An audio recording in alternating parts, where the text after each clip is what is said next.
Tiga, gerak. Selamat siang, Bu. Sebelum belajar, apa ini kita berdoa. Berdoa dimulai.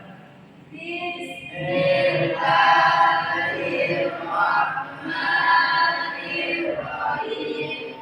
Rabbi zidna ilman warzuqna fahman wa amalan sholihan. Berdoa selesai. Silakan dulu. Sebelum kita mulai pada kita, silakan mengambil kalian semuanya ya. Abdi Jayadi, Meski, Ibu, Mahardika, Alija, Anissa, Afrida, Zulkifli, Firdatul Laila. Oke, tadi berapa orang yang masih belajar? 9 apa? 22. Oke, baiklah. Kita breaking dulu ya, biar semangat. Oke.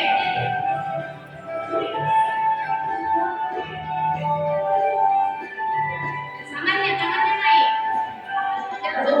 Pancasila, beriman dan bertakwa pada Tuhan Yang Esa dan berakhlak mulia, berkegiatan toba, gotong royong mandiri, kreatif dan bernalar kritis.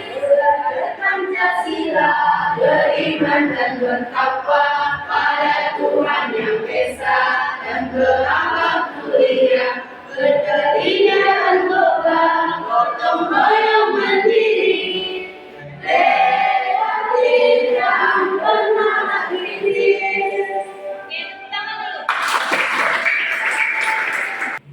Oke, jadi sebelum kita memulai materi kita pada hari ini, ada yang bisa menyebutkan materi kita sebelumnya? Kalau nggak salah kemarin tentang keanekaragaman hayati tingkat gen, spesies dan ekosistem. Oke, coba dulu. Ada yang bisa? Oke, berdiri. Afrida. Materi sebelumnya yaitu membahas tentang keanekaragaman hayati tentang gen, spesies, dan ekosistem. Gen keanekaragaman gen merujuk pada variasi genetik yang ada di dalam suatu populasi. Semakin banyak variasi genetik, semakin banyak besar potensi adaptasi terhadap perubahan lingkungan. Keanekaragaman spesies melibatkan jumlah dan jenis spesies yang ada di suatu wilayah.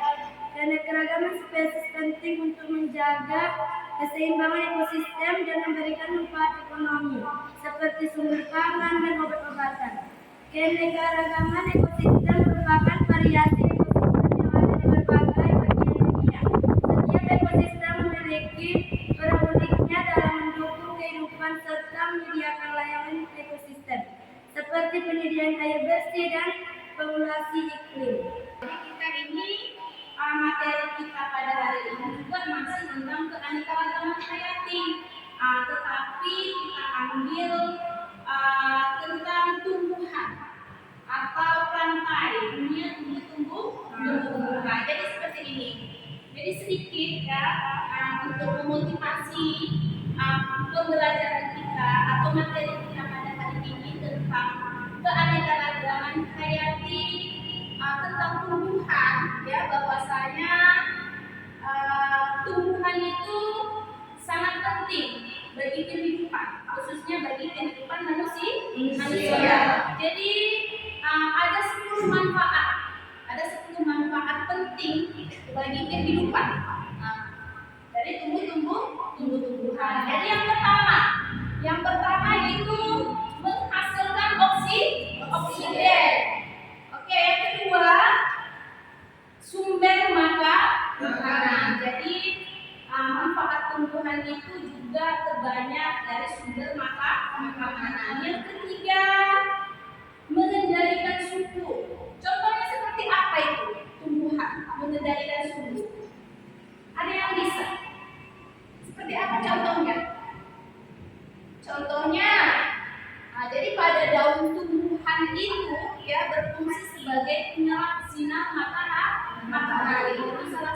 contoh dari tumbuh-tumbuhan untuk pengendali suhu. Yang ketiga itu mengurangi polusi udara. Kemudian mencegah perubahan iklim. Yang kelima. Kemudian yang keenam menjaga kesehatan mental. Kenapa tumbuh-tumbuhan bisa menjaga kesehatan mental seseorang? Seperti apa contohnya? Ada yang bisa jawab? Ada yang bisa? Hah? Contohnya seperti apa? Nah, jadi kalau seseorang itu berinteraksi dengan alam, ya, jadi kan alam itu kan hijau. Jadi bisa menghilangkan stres atau mengembalikan mood seseorang. Ya. Kemudian yang ketujuh meningkatkan mood dan konsentrasi. Kemudian yang ke-8 sumber obat-obatan herbal. Yang ke-9 menjaga kualitas tanah. Ya, itu pentingnya tumbuh-tumbuhan. Kemudian yang terakhir atau 10 mengatur siklus air. Jadi itu ya manfaat dari tumbuh-tumbuhan. Oke, selanjutnya untuk mempelajari materi hari ini, Ibu akan menyampaikan garis besar dari tumbuh-tumbuhan, ya. Oke. Jadi di sini kita ambil materinya tentang keanekaragaman hayati dalam konteks tumbuhan, yaitu mencakup berbagai jenis tumbuhan, termasuk pada tumbuhan lumut atau bahasa latinnya biofita, ya, dan tumbuhan paku Pteridophyta, tumbuhan. Kemudian untuk tujuan pembelajaran kita, ya, yaitu melalui kegiatan pembelajaran dengan pendekatan saintifik dan model pembelajaran project based learning atau disebut dengan model pembelajaran PJBL, yaitu tentang tumbuhan. Peserta didik diharapkan mampu mengelompokkan tumbuhan ke dalam divisi berdasarkan ciri-ciri umum, serta mengkaitkan peranannya dalam kehidupan, serta mampu menyajikan laporan hasil pengamatan dan analisis genetik dan filogenetik tumbuhan serta peranannya dalam kehidupan dengan benar secara kreatif dan kritis, sekaligus penuh tanggung jawab, teliti dan jujur. Jadi itu tujuan pembelajaran kita hari ini, ya. Oke. Jadi kalian itu harus kreatif. Ya, kreatif untuk pembelajaran model PJBL. Oke, untuk penentuan proyek dalam pembelajaran PJBL kita hari ini. Oke, sebelumnya saya putar dulu satu link video untuk kalian amati, ya. Disitu nanti bisa kalian sebutkan apa yang telah kalian amati dari link video tersebut. Asal dia tulis-tulisan kamu. Pertama, subdivisi Psilocyida. Tanaman paku subdivisi Psilocyida merupakan salah satu tanaman paku yang sederhana, karena susunan atau struktur tanamannya dapat dikatakan cukup sederhana. Tanaman paku Psilocyida ini hanya berupa ranting yang bercabang-cabang tanpa daun dan akar. Kedua, pakuan budaya. Tumbuhan paku ini menyukai tempat lembab yang ada di dataran dan berbentuk seperti sisik. Anda dapat menemukan batang tumbuhan pakuan orkide yang mirip dengan daun cemara, berlonggar, berbuku-buku, dan tegang. Ketiga, subdivisi Lycospora. Subdivisi Lycospora adalah tumbuhan paku heterospora yang menghasilkan dua jenis spora, yaitu Lycospora dan Macrospora. Tumbuhan ini biasanya disebut juga paku kawat atau paku rambut karena memiliki daun yang sangat kecil. Keempat, subdivisi Sphaeroxida. Subdivisi Sphaeroxida adalah tumbuhan paku yang hidup di daerah tropis. Itulah informasi mengenai tanaman paku yang menarik, bukan? Apakah Anda ingin merawat tanaman paku di rumah? Simak informasinya lainnya di Akuisiti Indonesia. Oke, dari cuplikan video tersebut saya kasih 3 tambahan dari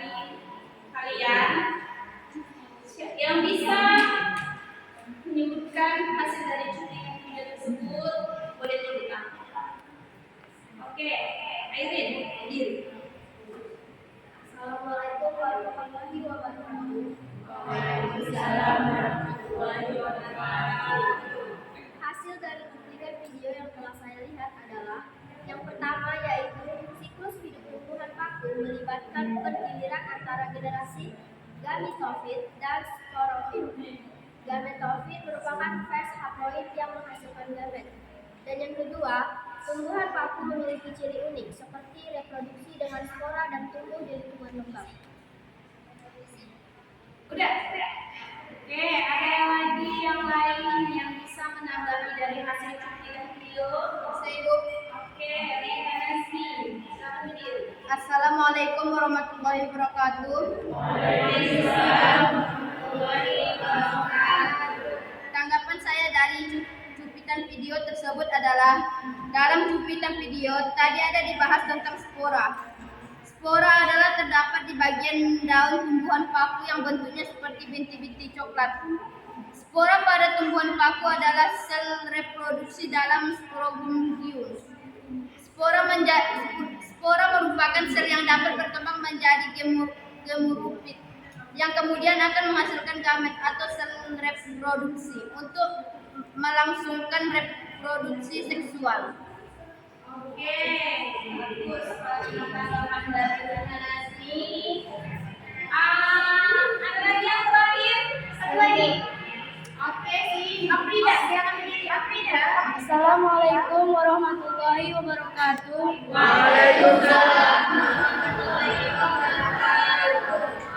Tanggapan saya dari video yang ditampilkan adalah tumbuhan paku pakis adalah salah satu jenis tumbuhan yang termasuk dalam kelompok Psilocida.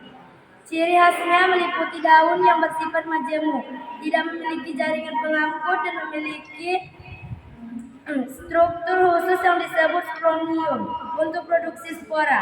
Paku pakis umumnya hidup di lingkungan yang lembab dan memiliki siklus hidup dengan fase sporofit yang dominan. Oke, itu saja. Oke, silakan dulu. Silakan dulu. Oke, jadi di sini kalian sudah melihat dari hasil cuplikan video tentang tumbuhan.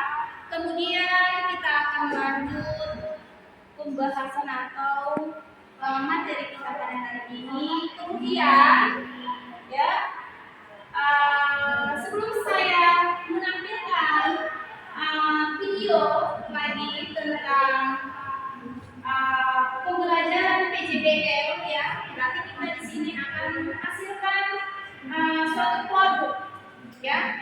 Jadi di sini nanti ibu tampilkan video cara bagaimana kalian menyusun jadwal untuk hasil praktek kalian hari ini, ya. Oke, jadi ibu akan tampilkan cuplikan video dulu biar kalian lihat bersama.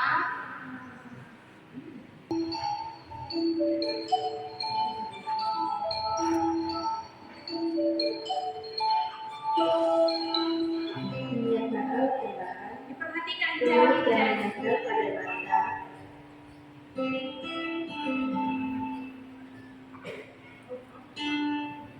Toples alkohol 70%, Aquades, Celonik, tabel data,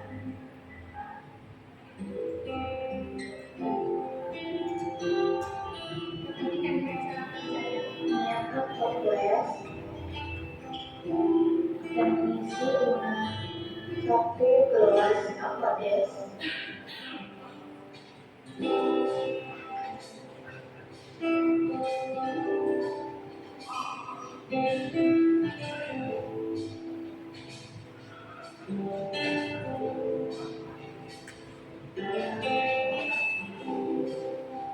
menambahkan sekarang rasa alkohol 70%,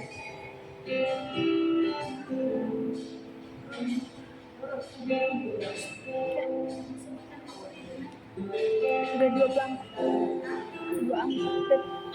kemudian memberikan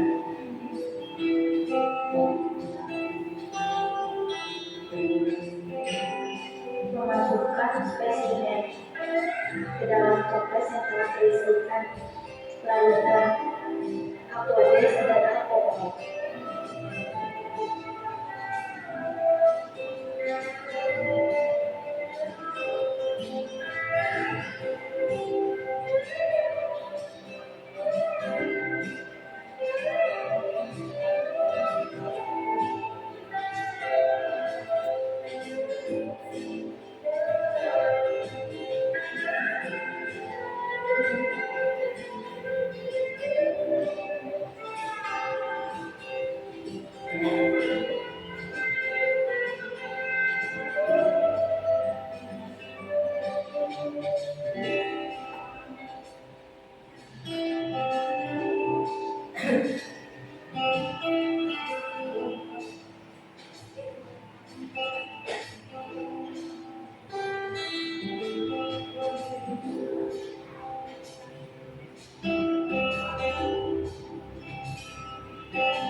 Selanjutnya menuju berangkat proses awetan.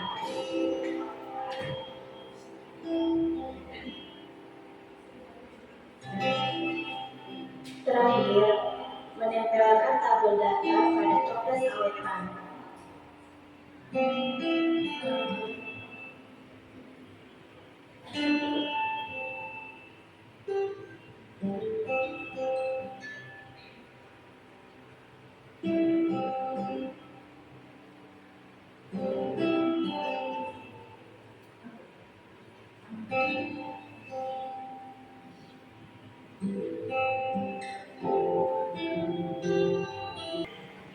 Jadi sebelum kalian menyusun langkah-langkah untuk menghasilkan suatu produk dari hasil herbarium basah tentang tumbuhan, berarti bahan dan alatnya sudah kalian bawa. Sudah dibawa? Sudah. Oke, jadi sebelum kalian menyelesaikannya, buat kelompok dalam satu kelompok 5 orang. Coba susun bambu dan mejanya dengan rapi, seperti yang kemarin buat. Yang ini jangan ya? Iya. Nah, oke. Kemudian kalau sudah tersusun kelompoknya, mana apanya? Alkoholnya.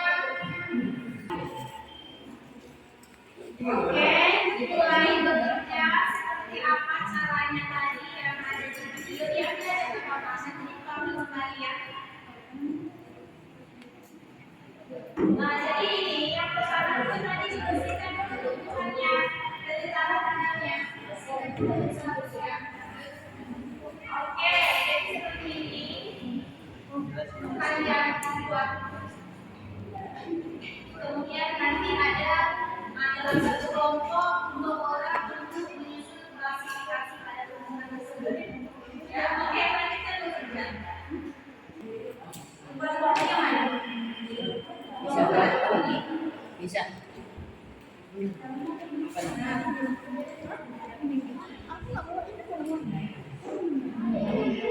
Ini dari klasifikasinya yang ini dia beda basic. Ada kelompok berapa? Ada kelompok 3. Ini kelompok 3 nah. Beda. Kasih doa. Iya. Mana lu tadi? Mana lu merhati? Enggak bisa.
Oke, kalau sudah selesai, bisa kalian tampilkan hasil dari proyeknya masing-masing ke depan. Berkelompok. Kelompok 2 ke depan, 3 orang. Assalamualaikum warahmatullahi wabarakatuh. Waalaikumsalam. Kenalkan kami dari kelompok 2. Kami akan menunjukkan hasil proyek yang telah kami identifikasi.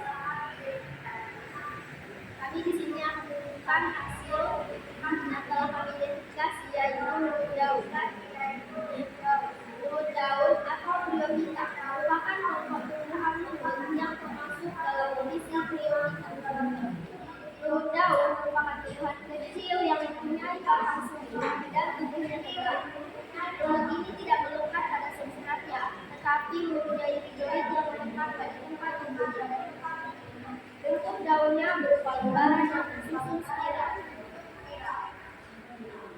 Klasifikasi lumut daun tercakup beberapa tingkatan taksonomi, seperti yang pertama kerajaan atau kingdom. Rantai lumut daun termasuk ke dalam kerajaan Purba. Yang kedua, divisi. Biota ini adalah divisi tumbuhan tempat lumut daun diklasifikasikan. Yang ketiga, kelas. Biopsida kelas ini mencakup sebagian besar lumut daun yang umum. Yang keempat, ordo. Berbagai ordo di dalam kelas Biopsida seperti Pinnalis, Polytrichalis. Yang kelima ada family. Dalam setiap ordo terdapat beberapa keluarga lumut daun. Contohnya family Polytrichaceae yang termasuk dalam ordo Polytrichalis. Yang keenam ada genus Polytresum, Hypnum, dan Minum.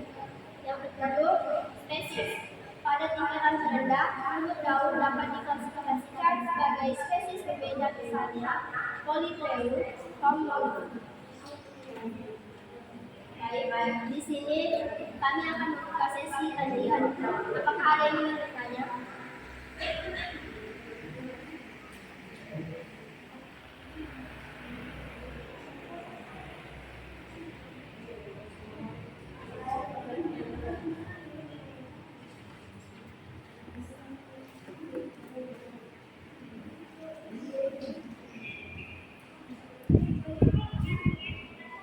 Ada yang mau bertanya dari kelompok 2?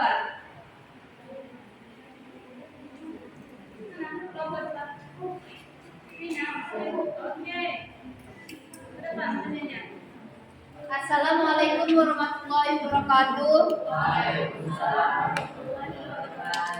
Saya dari kelompok 3 ingin bertanya kepada kelompok 2. Bagaimana cara berkembang biak tumbuhan lumut? Untuk menjawab pertanyaan tersebut, saya akan berikan kepada teman saya berikut.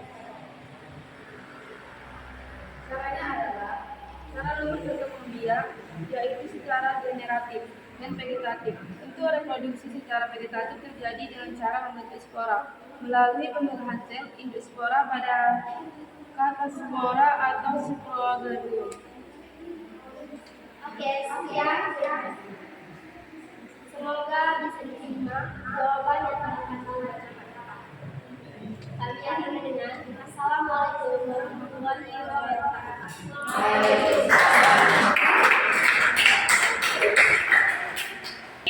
Jadi untuk yang terakhir ya, saya ingin bertanya ya kepada kalian atau menceritakan seperti apa sebenarnya kesulitan ya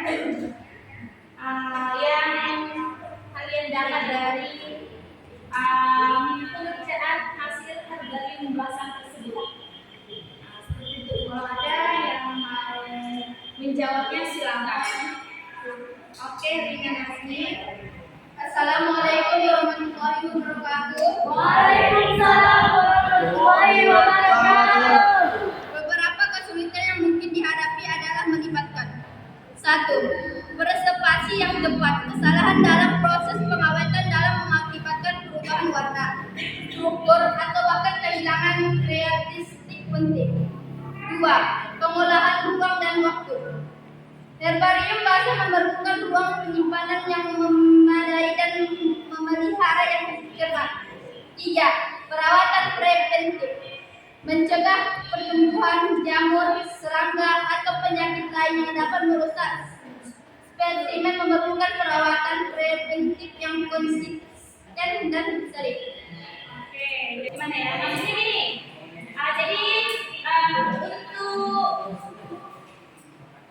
menarik kesimpulan dari hasil materi atau proyek yang telah kalian hasilkan, ya, apakah kalian merasa puas? Dapatnya kami sangat puas. Ya, Alasannya karena kami menjadi lebih paham manfaat pembelajaran tentang keanekaragaman tumbuhan dan klasifikasi-klasifikasi yang terdapat pada tumbuhan tersebut. Dan kami juga paham apa itu herbarium, khususnya herbarium basah, untuk menciptakan suatu produk dengan pengawetan pada tumbuhan.